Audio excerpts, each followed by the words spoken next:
Treasure এনএফটির সাথে আমরা সকলেই পরিচিত।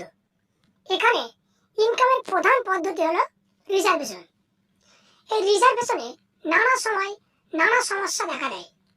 কখনো নট অন, আবার কখনো রিজার্ভেশন ফেল, কখনো আবার ওপেনিং হয়ে থাকে, আবার কখনো the daily reservation limited has been reached.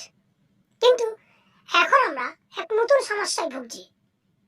রিজার্ভেশনের সময় এই কনফার্মে ক্লিক করলে এই পেজটি ঘুরতেই থাকছে। 5 মিনিট 10 মিনিট অপেক্ষা করেও ঘোরা বন্ধ হচ্ছে না।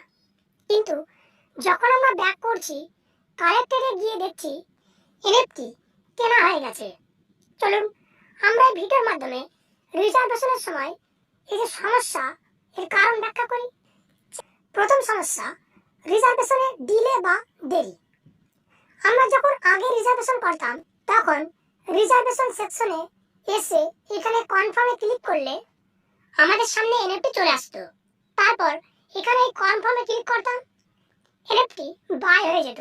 কিন্তু এখন কনফার্মে ক্লিক করার পর এই পেজটি এখানে ঘুরতেই থাকছে, ঘোরা বন্ধ হচ্ছে না।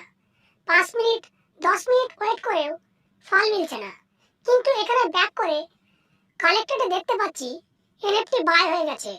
আবার অনেকেই ব্যাক করার পর দেখছেন ব্যালেন্স কাটেনি, তাই তারা বুঝতে পারছেন না যে এনএফটি বাই হয়ে গেছে, তাই আবার রিজার্ভেশন করতে যাচ্ছে।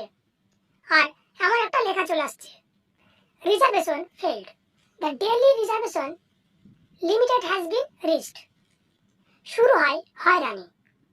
আগে আপনি কালেক্টর সেকশনে দেখুন এনএফটি বাই হয়েছে কিনা। বারবার ঘুরতে থাকলে আপনি যদি ব্যাক করেন, তারপর একটু ওয়েট করবেন, এখানে 2 ডেজে ক্লিক করুন। এখানে যদি নট অন না আসে তবে আবার রিজার্ভেশন আসুন, দেখবেন ব্যালেন্স কেটে নিয়েছে। তারপর কালেক্টরে গিয়ে বাকি কাজটা করে নেবেন। আর যদি ব্যালেন্স না কাটে একটু ওয়েট করুন, নট অন হয়েছে কিনা দেখুন। নট অন না হলে আবার রিজার্ভেশন করুন। এই সমস্যার কারণ কি? এটা সার্ভার বা নেটওয়ার্কের সমস্যা, আপনার কোনো দোষ নেই।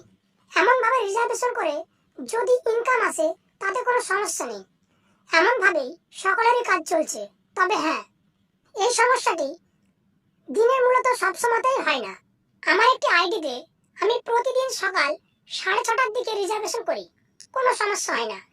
কিন্তু সকাল 7টা বা 8টা 9টার সময় এমন সমস্যা দেখতে পাই। No problem, carry on. এবার আসি ওপেনিং এর ব্যাপারে।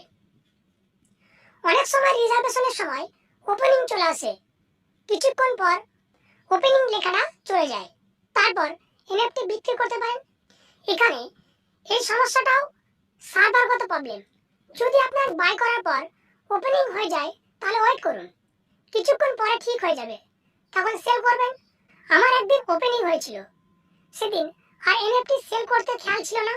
পরের দিন দেখি ওয়ালেট ব্যালেন্স কম, একটু ভয় লাগে। তারপর দেখি কালেক্টরে এনএফটি কেনা আছে, বিক্রি করি এবং সেই দিন আবার উক্ত দিনের রিজার্ভেশনও করি। সুতরাং ওপেনিং তেমন কোনো সমস্যা নয়, ওয়েট করবেন, ঠিক হয়ে যাবে। রিজার্ভেশন ফেলও অনেকটা নেটওয়ার্কের জন্য হয়। যদি রিজার্ভেশনের সময় আপনার মোবাইলের নেটওয়ার্ক স্লো থাকে তাহলে এমনভাবে reservation fail, internal server error আসবে। নেটওয়ার্ক ঠিক করে আবার রিজার্ভেশন করবেন, ঠিক হয়ে যাবে। এবার আসি নট অনের ব্যাপারে। নট অনের কারণ আমরা প্রায় সকলেই জানি। নট অনের প্রধান কারণ হচ্ছে কোম্পানি আপনাকে প্রতি মাসে 30% ইনকাম দেবে, কিন্তু টিম বেনিফিট, স্টেপ ইত্যাদি থেকে যদি তা চলে আসে তাহলে আপনার নট অন আসবে। অবশ্যই ট্রেজার এনএফটি আমাদের রিজার্ভেশনের মাধ্যমে প্রতি মাসে 30% এর বেশি ইনকাম দেয়। তাছাড়া এনএফটি বাই সেল এর রেশিওর উপরেও নট অন নির্ভর করে। অর্থাৎ আপনি যখন এনএফটি কিনছেন তখন যদি এনএফটি অ্যাভেলেবেল না থাকে, অর্থাৎ একসঙ্গে প্রচুর লোক রিজার্ভেশন করলে সেই সময় যদি অতটা এনএফটি না থাকে তাহলে নট অন আসবে। মূলত এইসব কারণেই নট অন সমস্যাটি দেখা দেয়। তাই reservation fail, opening, not on সমস্যা, এই সমস্ত সমস্যাগুলো রেগুলার সমস্যা, প্রায় জনের হয়ে থাকে। সো নো প্যানিক, এখানে কাজ করে যান, ইনকাম পেতে থাকবেন। আপনার কোনো ফল্ট না থাকলে কখনো আইডি বন্ধ হবে না। আপনার ফল্টের জন্য আইডিটা সাসপেন্ড অথবা ব্লক হতে পারে। সো আপনি আপনার মতো কাজ করে যান, আইডির কোনো সমস্যা হবে না। আজকের ভিডিওটি এইটুকু। ভিডিওটি ভালো লাগলে অবশ্যই একটি লাইক করবেন এবং চ্যানেলটিকে সাবস্ক্রাইব করতে ভুলবেন না।